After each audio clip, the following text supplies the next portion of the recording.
Revolutions are a result of humankind's desire to develop, expand, and grow. This has led to all the significant inventions in our society today. If we look back in time, many of the technologies that we use today are improvements of the basic concepts laid during the previous industrial revolutions. Hello and welcome to another episode of Endless Info.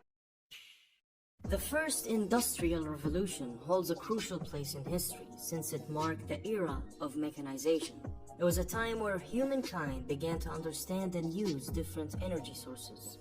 It was the time when industries began to reign over the world. I could go on for hours talking about the first industrial revolution, so I decided to choose the best of the best inventions to keep this video simple and time-friendly. The first industrial revolution started when Thomas Newcomen found a new form of energy, steam.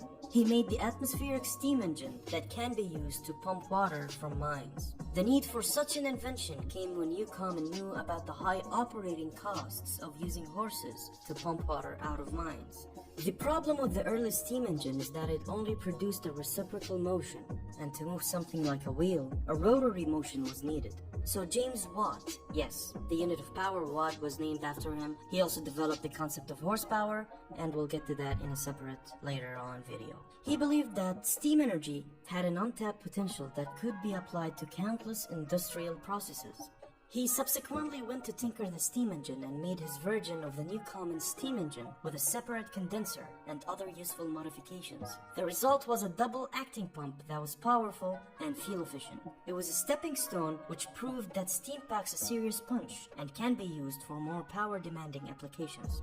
In the 18th century, cotton production could not keep up with demand of the textile industry. As a result, James Hargreaves spent some time considering how to improve the process and came up with spinning jenny. What that meant to the textile industry back in the day, one worker was able to work 8 threads at once, compared with 1 thread per worker. Hence, the output of a single worker rose 8 times compared to the previous obtained output.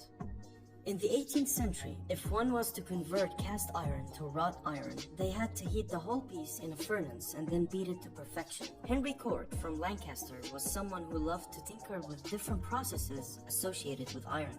He wanted a system that was cost-effective and less demanding in terms of human effort. He used a process called puddling. The process involves stirring molten iron in a furnace. The molten metal was then decarbonized to make a real mixture of thick molten metal. This thickened iron was called puddled iron and had many properties that were not available with pig iron.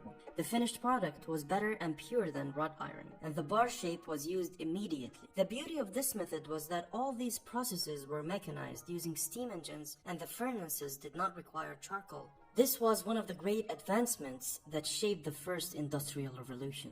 Thank you for watching Endless Info. Like and subscribe for more videos.